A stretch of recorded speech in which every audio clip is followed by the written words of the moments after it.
Gracias, Presidenta. Thank you, President. Colleagues, well, right now, I think we should and must indeed speak openly and clearly in this debate, because the badly titled peace plan of Trump and Putin is no such thing.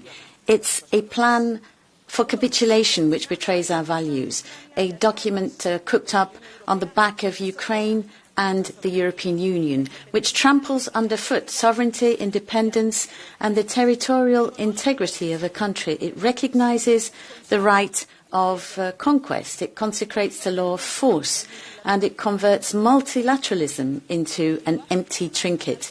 And it does that with some obscene coldness, to satiate Putin's imperialist fears and to line Trump's pockets. Because let's be clear, it's unacceptable to force Ukraine to give up Donbass and the Crimea, amputating its own territory as if it were a currency for exchange. It's unacceptable to limit its army to 600,000 soldiers, leaving it without defences in the face of the aggressor. And it's unacceptable to ban it from joining NATO. That would be a permanent vulnerability. And it's deeply unacceptable that Trump lays claim to the Russian assets frozen at the expense of the European Union. Mrs. von der Leyen, we cannot fall into the trap of history. In the 20th century, we learnt that appeasing a dictator comes with a devastating price. We learnt that whoever despises democracy only understands the language of truth, of force. Today, Putin is the living proof of this lesson. We know that he'll only sit down at the negotiating table when he faces difficulties in the battlefield.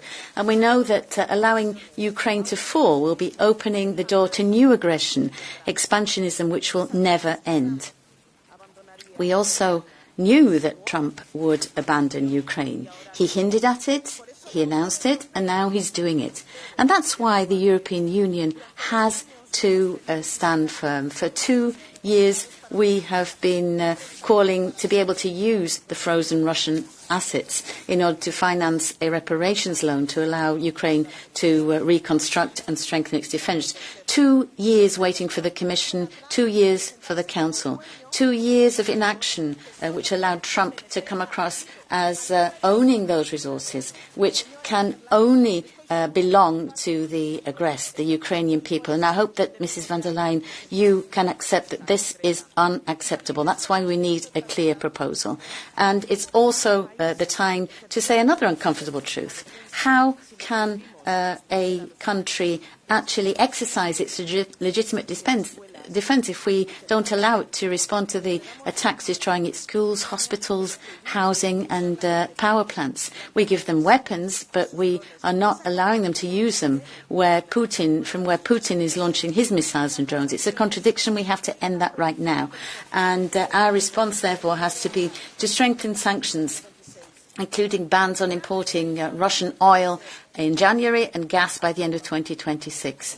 And the end of this story must not be that Trump absolves Putin. It must end with Putin sitting before the International Criminal Tribunal. Mrs. von der Leyen, you will have our support in this. Our union cannot repeat the mistake of appeasement. We have today to stand not only up to the criminal Putin, but also up to the geopolitical frivolity of Trump. And we have to do that with our heads held high, defending a simple, clear truth that a peace without justice is no peace, and that a courageous Europe is not written with fear, but rather with principles, solidarity, and the deep-lying conviction that Ukraine will win, because the European Union will never abandon it. Thank you. Now, on behalf of the PFV Group, Kinga Gál.